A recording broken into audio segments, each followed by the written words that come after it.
Assalamualaikum warahmatullahi wabarakatuh.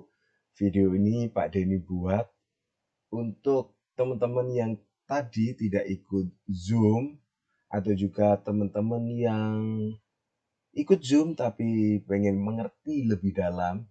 Belum begitu mengerti jadi mengerti lebih dalam. Nah, untuk itu Pak Denny bikin video ini. Ini adalah pelajaran ilmu pengetahuan sosial dengan temanya negara-negara penjajah Indonesia. Jadi negara yang menjajah ke Indonesia. Seperti biasa sebelumnya ini adalah kesepakatan kita. Yang utama adalah niat ikhlas karena Allah. Belajarnya ikhlas bukan karena siapa-siapa tapi karena Allah Subhanahu wa taala. Yang kedua, mengaplikasikan habit yang baik, kebiasaan yang baik. Duduknya yang sopan, berkata-kata yang sopan, semuanya yang baik-baik diaplikasikan. Dan yang ketiga, mensyukuri hasilnya. Apapun hasilnya, teman-teman harus bersyukur. Karena lain syakartum lazidanakum. Kalau siapa yang bersyukur, maka Allah akan menambahkannya. Baik, sebelum kita mulai pelajaran, baiknya kita berdoa dulu. Bersama-sama doa sebelum belajar. Yuk mulai, 1, 2, 3. Allahumma inni as'aluka ilman nafi'a wa rizqan thayyiban wa amalan mutaqabbala. Ya Allah, sungguh aku memohon kepadamu ilmu yang bermanfaat, rezeki yang baik dan amal yang diterima. Amin. Mudah-mudahan belajar kita mampu memberikan manfaat ke depannya untuk teman-teman semua. Nah, seperti tadi yang Pak Denny bilang, kita akan belajar negara-negara mana sih yang menjajah Indonesia. Nah, teman-teman boleh melengkapi catatan di HFP. Jadi HFP-nya boleh dibuka, kemudian dicatat. Ya, boleh dicatat. Catatan HFP yang IPS itu HFP aktivitas 14. Teman-teman boleh membuka HFP-nya itu untuk mencatat apa saja yang Pak Denny sampaikan. Ya, nanti itu catatannya bisa dibaca-baca. Baik, yang pertama, negara-negara penjajah Indonesia.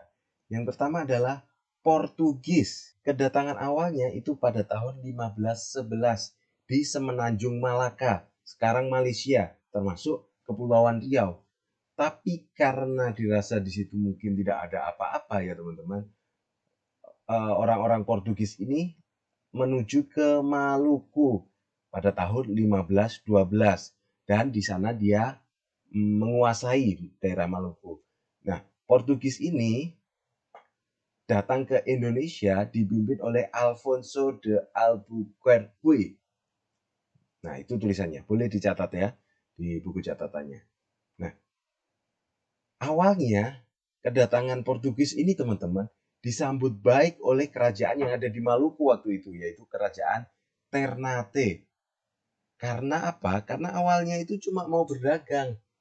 Jadi Portugis itu ke sana membeli rempah-rempah yang ada di sana untuk dijual lagi di Eropa. Awalnya seperti itu. Makanya disambut baik oleh kerajaan Ternate. Karena melihat juga, oh Portugis ini negara yang lebih maju ya. Dia punya senjata, punya teknologi. Untuk itu disambut baik oleh kerajaan Ternate. Namun, karena semakin sewenang-wenang, akhirnya timbul perlawanan. Sewenang-wenang itu kalau bahasa Jawanya sakarepe dhewe. Jadi apa maunya sendiri, semau-maunya sendiri Portugis. Karena merasa punya kekuasaan, kekuatan, punya senjata api, jadi terserah-terserah sendiri. Jadi misalnya mau ngambil rempah-rempah harusnya harganya 500 gitu. Dia cuma ambil 100, bahkan kadang nggak dibayar. Nah, karena seperti itu, sewenang-wenang itu akhirnya timbullah perlawanan. Dilawan dan akhirnya ya disebut penjajah karena datangnya bukan hanya untuk berdagang. Nah, setelah kedatangan Portugis masih di daerah Maluku nih teman-teman. Maluku itu daerah Indonesia Timur sana. Itu datanglah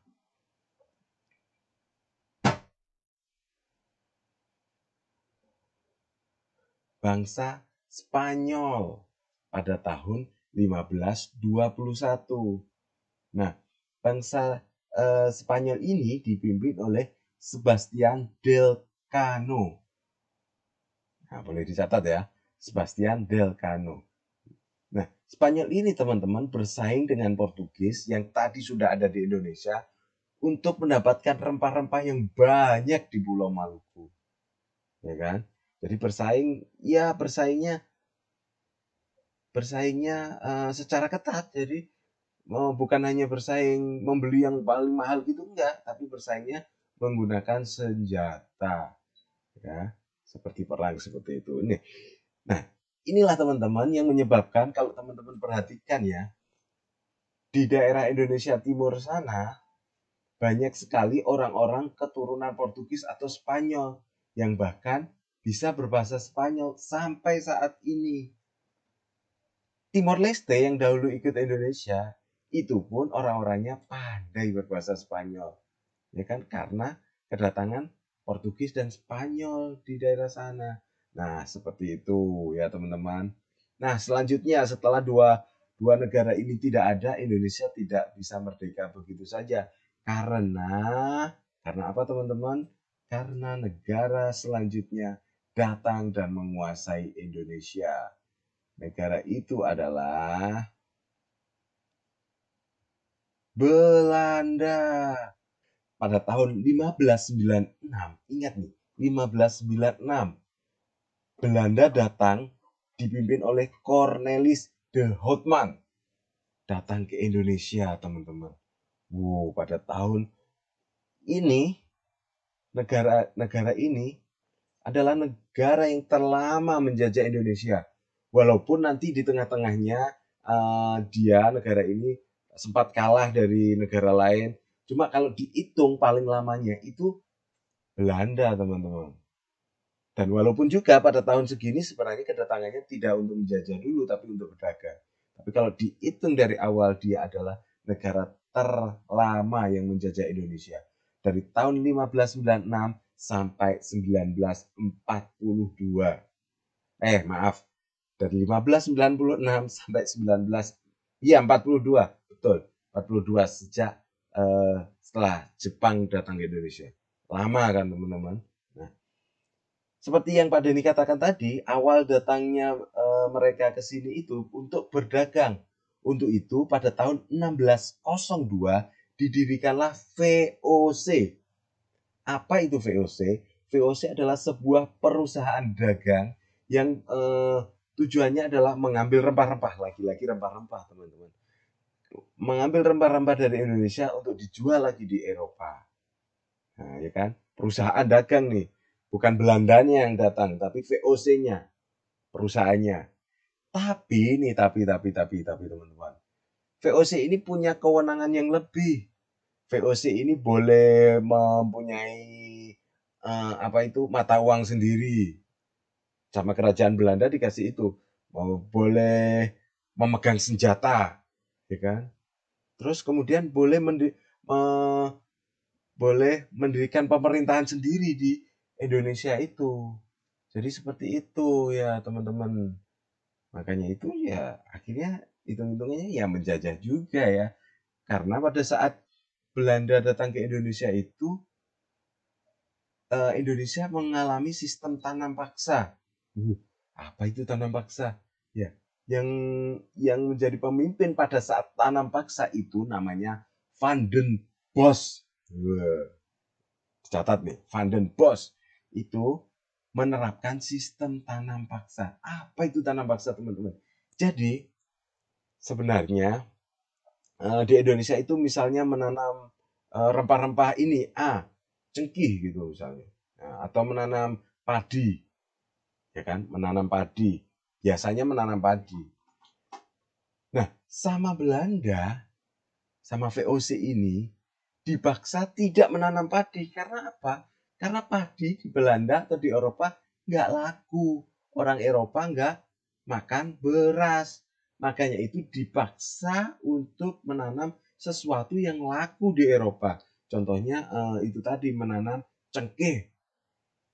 Nah, karena penanaman paksa ini, kalau misalnya suruh nanam cengkeh kan, dia panennya itu lama. Jadi rakyat Indonesia menderita juga, nggak bisa panen setiap tahun atau setiap berapa bulan sekali. Nah, semacam itu teman-teman ya. Di zaman Belanda juga, pada saat kepemimpinan Daendels membangun jalan dari Anyer ke Penarukan. Nah, seperti itu. Nah, perlu teman-teman ketahui juga. Jadi Belanda itu karena dia lama di sini, juga banyak bangunan-bangunan di Indonesia ini yang peninggalan Belanda. Bahkan nggak hanya bangunan, teman-teman. Hukumnya, hukum di Indonesia saat ini itu adalah peninggalan Belanda. Tetapi sekarang sudah dirubah lah sedikit-sedikit seperti itu ya. Ini Belanda nih, negara yang paling lama menjajah Indonesia. Kita lanjut negara selanjutnya. Di tengah-tengah Belanda ini, jadi Belanda menjajahnya kan panjang dari 1596 sampai 1942. Nah, di tengah-tengah ini muncullah negara ini, teman-teman. Muncullah negara Inggris yang dipimpin oleh Thomas Stamford Raffles, atau lebih terkenal disebut dengan Raffles. Pada kepemimpinan Inggris ini bagus sekali. Yang pertama, dia menghapuskan kerja rodi atau kerja paksa, menghapuskan tanam paksa yang tadi dilakukan oleh Belanda, dan petani bebas menentukan jenis tanaman yang mereka tanam. Nah, tapi sayang sekali, Inggris ini cuma sebentar di Indonesia. Kemudian datang lagi Belanda yang tadi, yang akhirnya menguasai lama Indonesia sampai 1942. Ya, negara Inggris ini akhirnya dia pergi ke sebelah tetangga kita, yaitu Malaysia. Malaysia itu bekas jajahnya Inggris. Ya, seperti itu teman-teman. Nah, setelah Inggris selesai, Jepang selesai, apakah penderitaan Indonesia selesai juga? Tidak bisa. Kedatangan lagi yang sebenarnya dari tetangga kita, ras kita sendiri, dari sama-sama bangsa Asia, yaitu datanglah negara Jepang. Kedatangan yang pada tahun 1942, pemimpinnya tidak tahu siapa, karena dia pemimpin utamanya sih langsung dipimpin dari Jepang sana, yaitu Jenderal Terauchi. Jadi yang khusus ke Indonesia tidak ada.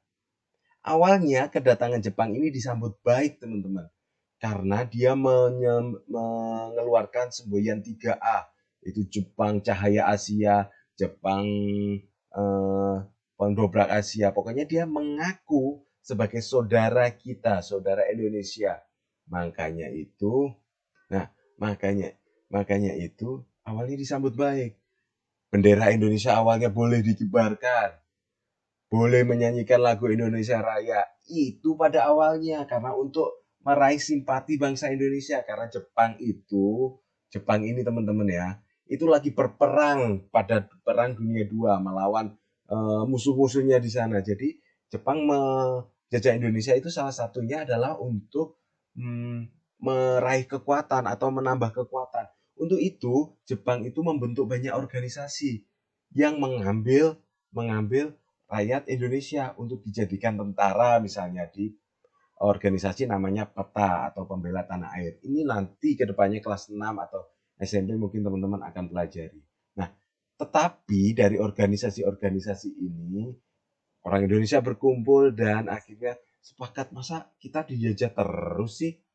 Gimana dong? Gitu. Akhirnya Indonesia berhasil memerdekakan diri.